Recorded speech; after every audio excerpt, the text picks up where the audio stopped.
Here's your First Warn weather forecast first, sponsored by Anderson Collision Center. Visit driveanderson.com. Well, our radar becoming a little more active over the last hour as we now have a line of very slow moving thunderstorms that have developed over portions of northern and northwest Illinois. We do have a severe thunderstorm warning that remains in effect for northwest Carroll County until 5:15. Notice the increase here, the significant increase in lightning just over the last few minutes or so, and we're starting to see those thunderstorms expand a little further to the east, right ahead of a cold front that is now moving down across northern Illinois. With these thunderstorms, not only are we going to have the potential for some very heavy rainfall, given the amount of moisture we have, they're moving very slowly. Wind and hail also a concern, but we may have to be on the lookout for some funnel clouds, especially with the storms that form right along that cold front. Notice the heat and humidity. This comes down with some of those thunderstorms. An improvement for tomorrow. Look at the rest of the work week ahead in the First Warn forecast a little later. Rockford police ask for your help identifying a burglary suspect. The man police say stole from 2 hospitals. Plus, the state line community is cleaning up tonight after this weekend's tornado. What disaster relief services are now available in Janesville? And preserving state line history, the old schoolhouse finding its new home in Beloit. Live from WTVO 17. This is Eyewitness News at 5. Good evening, I'm Mimi Murphy. And I'm Wendell Upwards. Thanks for being here. A Rockford man is facing multiple charges after police say he rammed several squad cars. Police say one officer was injured during the arrest. This happened late last night at the fast fuel station on Harrison Avenue. Officers say they spotted a vehicle getting gas. It had fled from police earlier. When officers approached the vehicle, the driver attempted to speed away. Police say he rammed 3 squad cars in the process. The driver was taken into custody. Police say they found a loaded firearm, cannabis, and ecstasy pills in the search of his car. Steve Taylor is facing several charges, including armed violence, unlawful use of a weapon, and aggravating fleeing to elude. Taylor, along with an RPD officer, were treated for minor injuries and released from a hospital. Taylor has since been lodged in the Winnebago County Jail. Rockford police are asking for your help in identifying a burglary suspect. This man is a suspect in a theft that occurred Friday at UW Swedish American Hospital. Police believe he's also a suspect in another burglary earlier this month at OSF Center for Health. If you have any information on these incidents or this man's whereabouts, contact Rockford police. A Wisconsin man is arrested in Oregon after police say they found him with a stolen firearm. Yesterday, Oregon police stopped a car on South 4th Street in front of the Shell gas station there. Officers say they received complaints that the vehicle was speeding and passing cars illegally. The driver, Davon Long, was taken into custody. Police say in that search of the car, they found that stolen firearm. Long is now facing several charges, including operating a car with no valid license and possession of a stolen firearm. He's in the Ogle County Jail tonight. It's been a hot and muggy day across the state line. And now we have some thunderstorms popping out throughout the region. Let's head right back over to Candace for what we can expect. I've got a lot to talk about here as we go through the next few hours. First, with the thunderstorms that we've had develop ahead of that cold front, as you mentioned, working in now across northern Illinois. You can see that line quickly developing from northwest Illinois into north central Illinois, just south of Rockford, so just south of that Highway 20 corridor. What I've noticed here just within the last 5-10 minutes is a rapid uptick in a lot of this lightning here, which is an indication that one, that storm is strengthening, but two, these thunderstorms are going to have a lot of lightning with them because of the high moisture we have in the environment. So with the warning we have out for Carroll County, this goes just for another 10-13 minutes. This is for northwest Carroll County, 60-mile-per-hour wind gusts, quarter-sized hail, though I will say it looks like the core of this thunderstorm has come down just a bit, but we are going to watch this line because this line as a whole is moving very slowly to the east. In fact, this thunderstorm over Carroll County was only moving to the east at about 5 miles per hour. So not only are we going to have that wind and hail threat, but also some extremely heavy rainfall with the slow movement of the storms. And also with that, since these storms are forming right along that cold front, it is not out of the realm of possibility that we do see a couple of funnel clouds. That has been noted with some of the thunderstorms back west in Iowa. So it is possible that we could see that. Now, with the slow nature of these thunderstorms moving to the east, a flood watch was just issued for Winnebago, Boone, McHenry, Ogle, Lee, and DeKalb counties. And this will run through tomorrow morning due to those slower moving thunderstorms and that exceptionally heavy rainfall. So here we go through the 6 o'clock hour. Notice we've got the line of thunderstorms expanding. As we get a little closer to sunset, the overall coverage, or at least after sunset, will continue to decrease, but we may still see a few isolated thunderstorms there even through the night tonight, but that severe threat with them going down. We've got that isolated severe threat here through about 9-10 o'clock tonight. We're not done with the thunderstorms, guys. It gets wet again later this week, so look at when we could see our next round of some heavy rainfall coming up a little later. Okay, Candace, thank you. Speaking of being wet, Janesville storm victims get the opportunity tonight to learn about resources available after Saturday's tornado. The city of Janesville is holding a relief resource event today. It's in partnership with the Rock County Emergency Management Office and the American Red Cross. 14 governmental and non-governmental agencies set up tables for people hit hard by the severe weather looking for information. The city says for many, it can be very difficult to know where to start looking for help. Some of that weight and that anxiety. We're hoping an event like this provides folks an opportunity to walk in the door, literally go table to table and connect with support agencies that do this work professionally so that they can access the service they need. Volunteers can help assist in storm cleanup by meeting at the Rock County Job Center on Center Avenue. It's open from 8 to 4 through Friday. The city plans to continue debris and brush collection until July 3rd. Some analysts say we could see gas fall 10% ahead of the 4th of July, which is next week. We told you yesterday the average price rose 12 cents in Rockford to $3.50 a gallon. The national average is just below that at $3.46. Analysts are expecting prices to fall as a result of lackluster demand as consumers pull back on spending in the face of ongoing inflation and burgeoning supply. We may start to see some modest increases, but there's still the potential that prices could ease into July and August. The biggest question there still is hurricane season and what could happen with refinery disruptions and outages. But all in all, gas prices still a bit cheaper than they were last year. AAA says gas prices are expected to level off after the 4th and remain relatively stable until after Labor Day, similar to last year.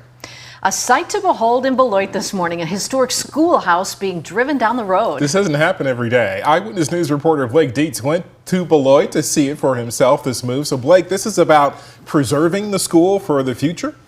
Yeah, it is, Wendell. Mimi, it certainly was a sight to see as the 1850 one-room schoolhouse was escorted by police to its new home at the Beloit Historical Society. The schoolhouse served local students into the 1920s before eventually being converted into an exhibit by the society.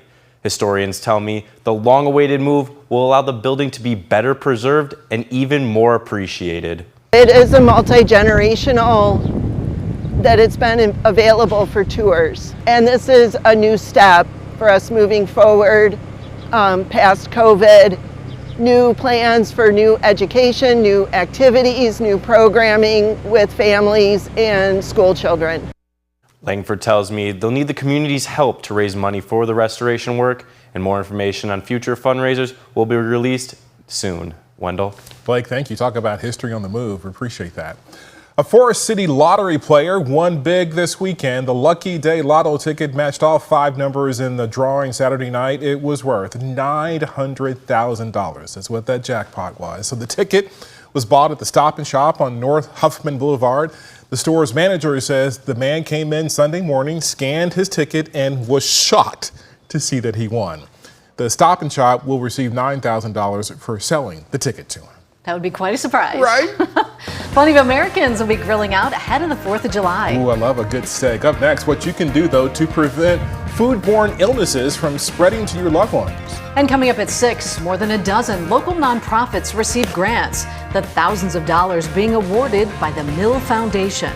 You're watching Eyewitness News, your home team, with Mimi Murphy, Wendell Edwards, Scott Leber, and Chief Meteorologist Candace King.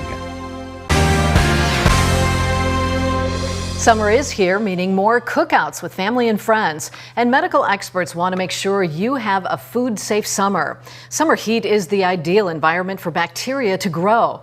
It thrives between 90 to 110 degrees. Doctors say it's best to make sure to keep hands, utensils, and preparation materials clean in between handling raw food. Experts add that prevention should begin at the grocery store. It really starts in your shopping cart, so making sure you're separating those raw meats, poultry, seafood, eggs from those ready-to-eat items, and that separation should continue when you go home and put it away in your refrigerator, your cooler, and within your meat preparation areas as well. Dietitians say it's a good idea to pack coolers with ice and gel pads at cookouts and make sure to store coolers in the shade. One 28-year-old man is recovering well tonight after undergoing a kidney transplant surgery, all while staying awake throughout the whole procedure. It is the first of its kind procedure. Here he is, right here. And so instead of using general anesthesia, Nicholas was given a spinal anesthesia shot, similar to what pregnant women receive during a C-section. Doctors say staying awake during surgery allows patients to recover more quickly. The surgery at Northwestern Medicine took less than 2 hours, and Nicholas even got to see his kidney before it was placed inside him. I had been given a lot of sedation for my own comfort, but I was still able to be somewhat aware of what they were doing, especially when they called out my name and told me about certain milestones they had reached. Like, oh, hey, we actually connected it. Hey, we're sewing things up. John Nicholas is his full name. He returned home 24 hours after his surgery. Pretty amazing. It is. Glad he's doing okay. The state line has felt hot and muggy most of the day, but we have storms popping up right now. That's right. When we come back, Candace will have the latest on that. Stay with us. Now, your first warned weather forecast from Chief Meteorologist Candace King.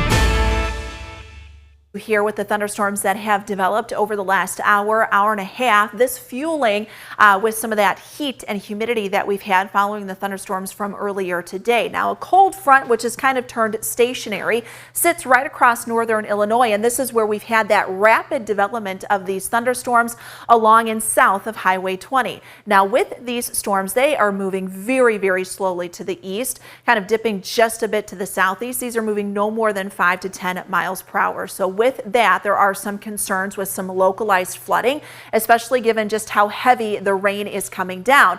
And so much so, we now have a flash flood warning that has been issued for Carroll County, and this will go until 11:15. You also see another red polygon. This is actually a tornado warning. This is west of the Mississippi River in Iowa, but it is something we do have to keep an eye on, because the slow movement of these thunderstorms riding right along that stationary boundary enhances a little bit of that low level spin. So with that, there have been numerous reports of funnel clouds with the storms that have been out in Iowa.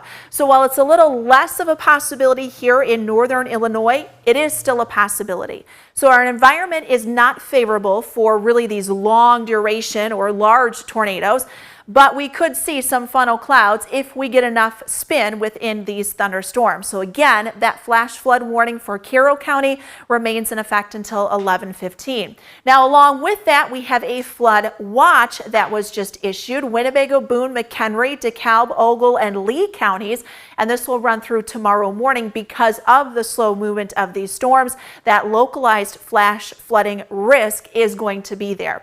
Now, as we get through sunset tonight and a little after, that severe threat, or at least the isolated severe threat, goes down. But notice here we've got those thunderstorms really just kind of hugging that stationary boundary across northern Illinois. These again are slowly going to work to the south.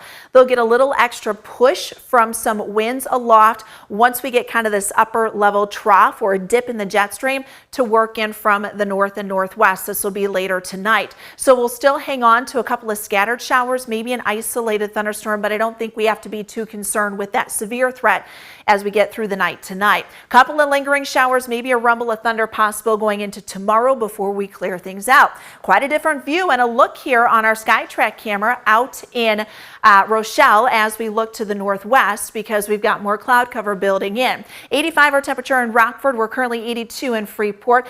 Heat index numbers have come down now that we've had some rain come through, and 2, we're starting to get some of that cloud cover building back in. As we go through tomorrow afternoon, notice we could hold on to a shower or 2 through about noon or so, and then things will clear out once we get into tomorrow afternoon, tomorrow night. Thursday should be a pretty pleasant day. Temperatures are in the 70s for Thursday afternoon. Then our next chance for heavy rain comes in on Friday, and we could have a couple of stronger thunderstorms again with a cold front Friday evening, Friday night, going into Saturday. After that, little break from the heat, but we see those temperatures return back into the 80s by the middle to end of next week.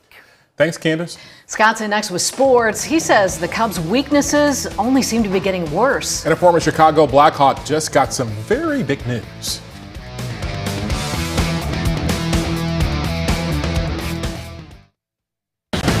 Now sports with sports director Scott Lever. The Cubs' issues are not going away. The deeper we get into this baseball season, they keep getting more magnified. Last night, those issues were front and center again in their West Coast game in San Francisco. For starters, they left 12 runners on base in their 5-4 loss to the Giants. And then after a strong start by Justin Steele, the bullpen could not hold a 4-0 lead. It dissolved into a 4-2 lead by the 9th inning, and then it disappeared altogether. It culminated with Drew Smiley issuing a bases-loaded walk to Wilmer Flores to bring in the winning run for the Giants. Now, tonight, the Cubs have Kyle Hendricks set to start on the mound. He was solid his last time out. The White Sox will try their luck against the Dodgers again tonight. Sox have Chris Flexing going to the mound. Now, the Brewers need starting pitching help, and they might have some. They've made a minor trade with the Mariners for veteran pitcher Dallas Keuchel. Keuchel looked like he was washed up a couple years ago with the White Sox. He has spent this entire season in AAA ball, but he's done pretty well.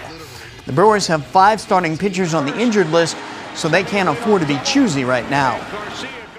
Well, make it 24 former Ice Hogs who have now hoisted the Stanley Cup. Defenseman Gustav Forsling is the latest. This is him last night lifting it after his Florida Panthers won Game 7 over the Edmonton Oilers. Forsling is a key player for the Panthers. He spent parts of 3 seasons with the Ice Hogs from 2016 to 2019. Another former Blackhawk is about to go into the Hockey Hall of Fame. Jeremy Roenick has been selected as part of this year's class of inductees. Roenick was the Blackhawks' first-round draft pick in 1988. He played 8 seasons with them. He played 20 seasons total in the NHL. When he retired, he was the second highest American goal scorer in history. He had 513 goals and more than 1,200 points. The Hall of Fame inductions will happen in November. So now that the NBA Finals and Stanley Cup Final are over, it is draft time. And first up, the NBA Draft. Round 1 happens tomorrow night at 7 o'clock, and we'll have that here on WTVO. The Bulls have the 11th pick. That's sports. We'll be right back. Well, we've got a little more activity on our First Warn interactive radar over the last hour and a half now. That is brought to us by Rockford Glass and More. We're going to continue to see some of these thunderstorms over the next few hours. And just so, we've got a new severe thunderstorm watch that was issued for Carroll, Whiteside County, Ogle, and Lee counties until midnight tonight. That goes along with some of the thunderstorms that we are seeing move across the area here, especially along and south of Highway 20. New severe thunderstorm warning out for northwest Whiteside County until 6 o'clock, keeping an eye on the potential for some stronger winds as well as some hail. When we look at that 7-day forecast quickly here, temperatures cool off by the end of the week. Candace, thank you. And thanks for joining us. We'll see you again at 6.